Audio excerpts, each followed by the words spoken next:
문재인 정부는 정세에 진짜 혈안이 돼 있다 이렇게밖에 표현을 못할 것 같아요. 부자나 기업이라고 하면 어디나 할 것 없이 정세할 방법을 찾는다. 저는 이것밖에 지금 생각이 들지 않습니다. 돈 쌓아두면 무조건 거기에는 세금 폭탄을 두드리겠다 하는 게 지금 정부의 보관이다. 저는 그렇게 설명드리겠습니다. 여러분, 중소기업은요 자수성가하신 분이 굉장히 많습니다. 그리고 몇 번의 위기를 계속 겪어왔어요. IMF 외환위기도 겪어왔고요. 금융위기도 겪어왔고요. 지금 현재 코로나 위기도 겪고 있고요. 이러다 보니까 중소기업 이 어느 창업자들은요 사내 유보금을 많이 쌓아놓습니다. 언제 위기가 올지 모르기 때문에 그 위기에 대응하기 위해서 사내 유보금, 그러니까 회사 내에 돈을 쌓아두는 거죠. 돈을. 그만큼 위기가 우리는 많이 겪었기 때문에 이제는 뭔가 대응책이 그렇게 마련되고 있었던 겁니다.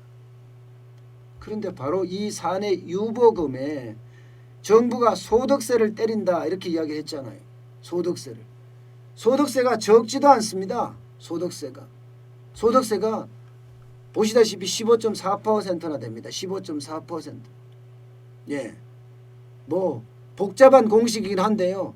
간단하게 말씀드리면 돈을 많이 쌓아놓으면 당기순이익 50% 이상을 쌓아놓으면 그 이상을 쌓아놓은 돈에 대해서 세율을 15.4%까지 매기겠다는 거예요. 그래서 이것 때문에 반발이 굉장히 심했잖아요. 반발이. 뭐 말도 못하게 반발이 심했습니다. 그런데도 불구하고 지금 기획재정부는요. 사내 유보금에 대한 소득세 계속해서 지금 고수하고 있어요. 배당 소득세 15.4%를 때리겠다는 게 기본적인 이유예요. 당기순이익의 50%나 혹은 자기 자본 10%를 초과하는 유보금에 대해서 말입니다. 여러분, 유보금이라는 건 어떻게 생각하면 기업들에게는요 생명줄이나 다름없는 거예요. 그런데 뭐 지분이 80% 이상 지분이다. 뭐 무늬만 법인인데 사실상 개인회사 아니냐. 여러분, 중소기업들의 속성을 이해 못한 판단이에요. 저런 게요. 예를 들어서 현대자동차의 1차, 2차, 3차 협력업체다. 예를 들어 3차 협력업체다. 법인을 만들 때 어느 누가 투자해 주겠습니까? 거기가 언제 망할지 모르는데. 그러면 3차 협력업체를 만드는 그 장본인은요. 영끌해서 만듭니다. 영끌해서 중소기업을 만들어서요. 1차, 2차 업체에 납품하고 3차 업체에 납품하고 그러면서 유보금을 쌓아서 점점 2차 협력업체로 1차 협력업체로 발전해 나가는 게 우리네 중소기업의 속성입니다. 돈도 빌려주지 않기 때문에 중소기업을 창업할 때는 내 돈 가지고 창업한다니까요. 그러다 망하면 가족들까지도 다 힘들어지는 게 이 중소기업들이에요. 그런데 이거를 개인 무늬만 개인 법인이라고 이야기하면서 여기에다가 돈 쌓아놓지 마라. 그러면 세금 때리겠다. 이게 말이 되냐고요. 게다가 또 벤처기업은 제외시킨다고 하네요. 벤처기업은. 게다가 유보소득의 범위도 진짜 지금 골 때린다는 이야기가 맞습니다. 정부가 임의적으로 정한다는 겁니다. 수동적 수입, 총수입의 50% 이사 법인이라는 게 이 내용 그대로예요. 부채나 부채 상환, 고용, R&D 지출, 적립금 이런 거 사업과 관련된 거잖아요. 그런 지출은 유보소득에서 특별 차감을 하는데 이 범위가 어디까지냐. 저는 유보소득에 대해서 소득세를 매긴다는 자체가 굉장히 웃긴 거예요. 전 세계적으로 유례가 없습니다. 예. 기획재정부가 지난번에 발표할 때는 뭐라고 했습니까? 일본이나 미국에 유사 사례가 있다고 했죠. 거짓말입니다. 거짓말. 일본이나 미국에 유사 사례가 있기는 있다? 아니요. 전혀 없습니다. 일본에는 동족회사 유보금 과세라는 게 있다. 이렇게 이야기했고요. 미국에는 인적지주회사세라는 게 있다. 인적지주회사세. 세금이라는 거죠. 있다. 이렇게 이야기를 했어요. 그런데 이거요. 이거는 유보금에 대한 과세를 하는 게 아닙니다. 여러분. 유보금에 대한 과세를 하는 게 아니라 법인세에 추가적인 법인세를 부과하는 개념입니다. 소득세가 아니란 말입니다. 게다가 받지도 않은 배당에 세금을 내라. 이건 말이 돼요? 사내 유보금은요. 내가 배당을 안 받은 거예요. 내가 배당을 안 받은 건데 여기에다 유보금을 내라? 이거 참 웃기잖아요. 전 세계 유일합니다. 전 세계 유일. 예. 그런데 기재부는요. 이 사례를 들으면서 일본의 사례, 미국의 사례를 들으면서 이게 법인세인지 소득세인지 언급도 안 했습니다. 우리요?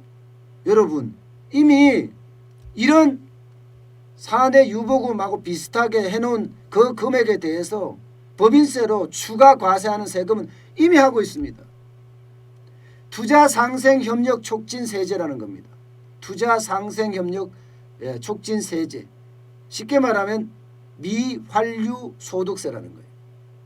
예. 이거 지금까지 운영하고 있으면서 이게 사내 유보금에 대해서 세금 매기는 겁니다. 세제 없애려고 하는데 원래 끝나는 건데 2년 더 연장하기로 했어요. 이러면 사내 유보금에 대해서도 세제를 때리고 예. 투자상생협력 촉진세제에서도 세금을 때리고 도대체 이런 게 어디 있습니까? 이런 게. 저는 기획재정부가 이렇게 거짓말을 자꾸 한다는 것도 웃겨요. 거짓말을. 어떻게 거짓말을 이렇게 입에 침도 안 바르고 하는지 모르겠다. 이렇게 이야기할 정도입니다. 여러분 배당도 안 된 걸 가지고 소득세를 매긴다. 그것도 중소기업 사장님들은 워낙 많은 위기를 겪어왔기 때문에 위기 대응을 하고 또 신사업을 진출하기 위해서 돈을 쌓아놨는데 거기다가 세금을 물린다. 여러분 생각을 해보세요. 그러면 많은 사람들이 사내 유보금 안 쌓아놓을 수 있죠. 그러면 중소기업은 위기가 오면 어떻게 되죠? 위기가 오면 신사업을 진출하려고 하면 어떻게 해야 되죠? 둘 다 포기해야죠. 예. 그냥 배당해서 잘 먹고 잘 살자고 하겠죠. 잘 먹고 잘 살자. 실제로 중소기업 사장님들에게 조사를 해보면 이렇게 이야기합니다. 사내 유보금 왜 적립하냐 물으면 신사업 진출하겠다. 경기 불확실성 대비하겠다. 사업 비용 상승 대비하겠다. 이게 다예요. 이게 다예요. 일부 사람들이 사내 유보금을 가지고 개인이 물서듯 한다. 예. 오히려 소득세를 내면 42%까지 소득세를 내야 되지만 법인세를 내면 25%까지밖에 안 내니까 법인에다 놔두고 개인이 갖다 쓴다. 이거를 막자고 한다고 이야기를 했거든. 처음에는. 이게요 여러분 빈대 잡자고 초과상권 태우는 거나 뭐가 다름이 없습니까? 빈대를 잡으려면 빈대를 잡을 정책을 써야 되지 초과상권을 태우는 정책까지 쓴다는 건 저는 말이 안 된다고 봅니다. 그러니까 지금도 중소기업들은요 계속 반발하고 있습니다. 계속. 이렇게 하면 R&D 위축된다. 제일 심한 게 아니 기업 내 마음대로 하는데 왜 정부가 통제하냐.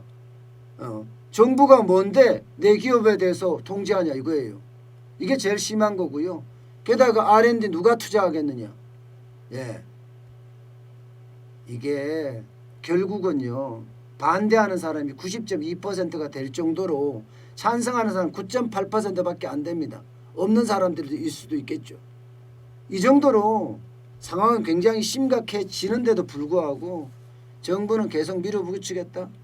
이러면요 이거요. 잘못하면 배당이 안 됐잖아요. 예, 배당이 안 됐는데 세금을 매긴다. 그러면 소득이 발생하지 않았어요.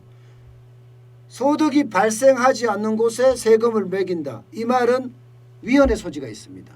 위헌의 소지가. 실제로 그런 사례가 있어요. 토지 초과 이득세. 이게 1990년에 시행된 제도잖아요.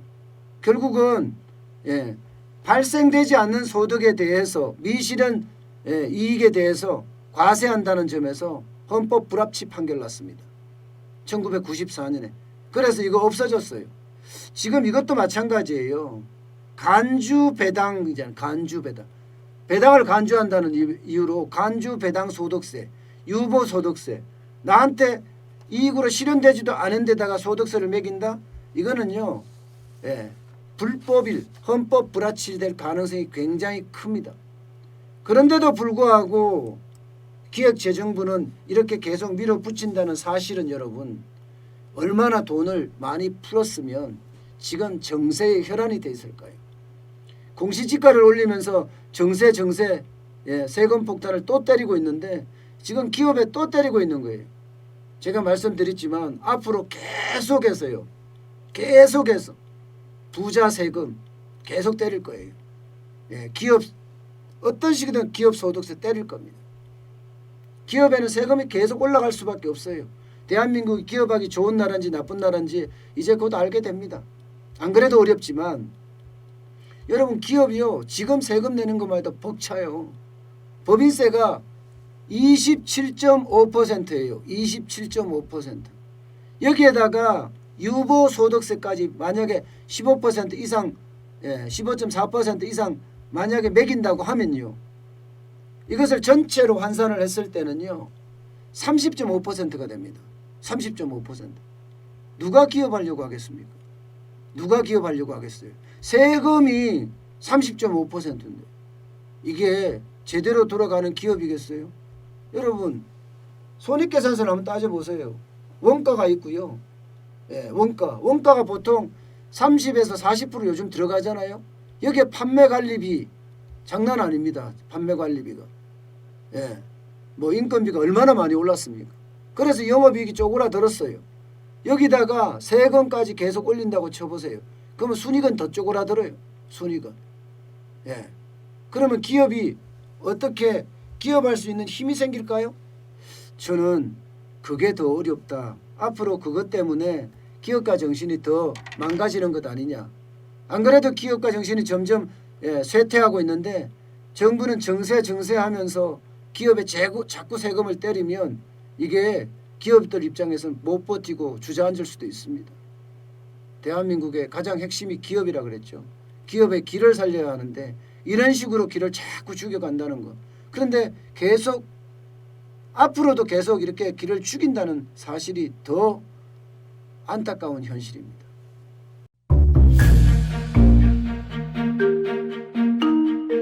세종대왕과 샤넬 넘버5, 벤츠 자동차의 최고급 기종인 마이바흐의 공통점을 아시나요?